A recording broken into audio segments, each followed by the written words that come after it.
Akka dhagayetti. Torbaan Suuqii takka takka caalaa jira keessa beektaa? dhaabattedha. Lubbu suuqii takka jira beektaa? Suuqii takka jira beektaa naannoo keenya dhiyoo galeessan. Suuqii san bichaa gabaa itti lafa jedhika.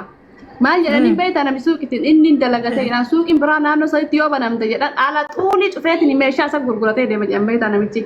Ani maal jedhu kan xankaaraa ta'ee dalagate siirii godhatee jedhaniin. Kan immoo tuyyuu yookaan immoo hamilee ofii tuyyuu akkanumatti hamilee dhabee yoo gabaan takkaa lamarraa qorratu obsa dhabee keessaa puuf jedhee tarullee immoo tuyyuu siirii itti godhanii jedhaniin. Siigalee kunillee nama waswaasa namni kenna sanafii waan ta'eef siirii kanallee maqaa siiriin dhugallee ni jira. Bakkuutti bakka dhabame hin jiru. Ka dhugaa irra jira irri guddaan shakkan shakkin.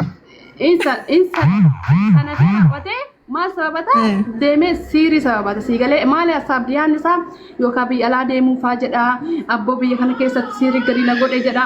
No sinfinnatu barsantii 175 sinfinna gadi isa godhe.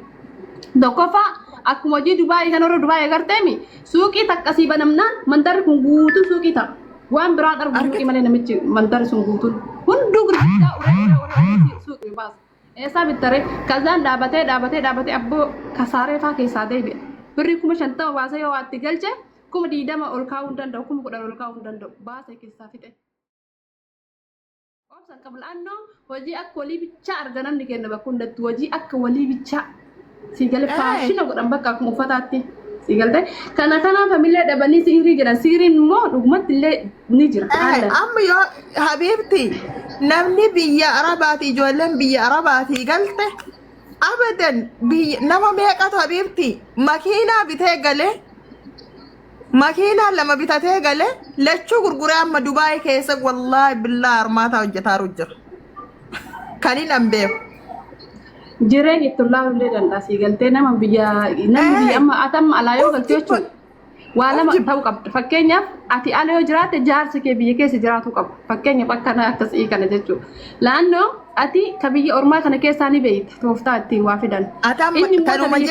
Kanuma keessa ummu ajab bakka tanaa kaatee bakka wayii dhattee footoo kaatee yaa walitti. Ani dhabiibti diyan deeman. Ani deeman jala dhabiibti diyan. Asittuu namni na dhufnaan jalaa baqadhaan. Makkuu kanatti osoo filaan jira kan jalaa zoori jedha dhabiibti aloddumani. Wallaahi hin jaaladhu. Yani beekon qalbillee hin jaalattu hin fedhullee immoo xiloobbiin hin fedhu. Bakka kaayoo yara waan maqulatti fakkaata waa balleessa wayii na fakkaata qirqir na jedha. Amma kiniinii tantee san jaalattee gattee taa'an jirtu bar yaani namni jijjiiramaa fi sii galee. Bora ammoo ati jechuun akkanuma hojjette yaani cinqillaatiin kan kee waa hojjetuuf yoo barbaadde kaatar laa makfattichaalle shee farniichar. Een taaqallish? Hin danda'e. Jaarsa kiyya ogeessota fide. Wallaahi laasimtichaallish. Chigiraallo. Birri yoo jiraatte habiibti qilleensa irra mana ijaarachuu hin dandeessa. Yaa. Siigalee? Innaa saniifuu ijoolleen keenya jechuudha sammuu keessan yaani wama takkatti kun waggaa 5 waggaa 6 nama waggaa 11 mana namaa tokko bichaa keessa hojjechuuf bakka yaani sammuu fi itti keessa qofatamsiisee dhiisutu jira. Ammallee deebitee ijoolleen keenya rakkoon nama kenna maal inni beektaa ummajab laal damoozan fudhatanii namuma hundaaf garaa laafan. Namu osoo amma fakkeenyaaf ijoolleen gariin osoo rakkoo wayii sii mudatee osoo fakkeenyaaf osoo jarri hin beekin madaamota wallaahi jechuu madaamota ol kaaftee laal mana xarasiifattee waa hunda goosifatteeti yalla shiili shanxatichi warra jedhu jira ofiisiinoo birrii damooza argattu waan takka achiin kaayanne birrii takkatti rabbi boorsaa siititti hin beeku.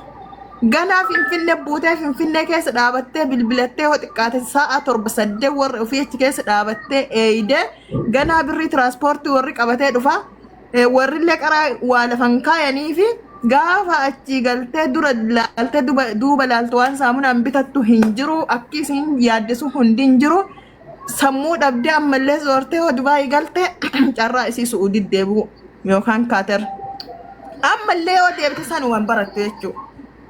Wallahi billahi yoo deebite ammallee sanumaan barattu akkamitti yoo jette ijoolleen maantun nama ila warra keessan hin gargaar horra keessan hin gargaarina hin jenneen yani warra keessan gargaar ammoo waa hambifadha kiisa keessan keessa waa hambifadha haati ormaa guyyaa sin gannama darbituun beekamu dhibamuu dandeessa rakkommaa wayituu rakkommaan fakkeenyaa fi haadha qabda abbaa qabda obboleessa qabda atiin tun biyya namaa jirta silaa warri biyya keenyaa ummanni biyya keenyaa waa namni tokko yoo ala jiraate namni hundi simarratti yani simarra dhaabbatee bakka hundi gargaarsa sirraa fedha rakkoo wayii si mudachuu dandeessi gaafa kana yoo rakkoon cimaa wayii haadhatan te mudate yoo guyyaa san nama gaafachuu hin dandeessu waaf duuba waa qabaatte haadhatan illee wanti sanii rakkoo baasuu dandeetta ofii kan keetii illee rakkoon ciccimaa yoo si mudate waan sanii rakkoo ba'uu dandeetta sim jettan yoo damooza fudhattan birri kumaa yoo dalaydan birri kuma san hunduma ol fuutanii biyyatti hin galchina isinii gale beela'u jira Abibti. waan meeqatu jira Kasigaaramu keessa. Bishaan galchite mee dhibbuushan kaayadha Ijoolleen teennaa mana ormaa keessa waggaa 10 akkas dadhabanii ilma namaati miti qaamni namaa dhukkubarra bu'uu danda'a. Gaafa osoo isaanii tana guuta jedhan dhiberra bu'anii faa kufan biyya ormaa kanatti hospitaala jechuudha. Faamiliin isaan gaafatu dhaqu birrii isa gaafatu waa yaalamtuun qabda birrii wayii qabda biyyaayyuu qabda jedhanii gaafatan yoo isiin hin qabne irraa fagaatan kabiraattu dhufee achi algaa sanirraa viidiyoo isii waraaba. Laannoo obboleetitti osoo waa wayii kaahattee qabaattee fuulli keetu miidiyaa ramba'uun kan jiraattee ka itti qananitee jechuu miti fayyaa tantee dhabde sanuu birrii tantee ol kaatsan ni deeffatta obboleettiti birrii tantee ol kaatsan ni deeffatta. Eegalee kanaaf simaa kumaa keetiifuu yeroo ammaa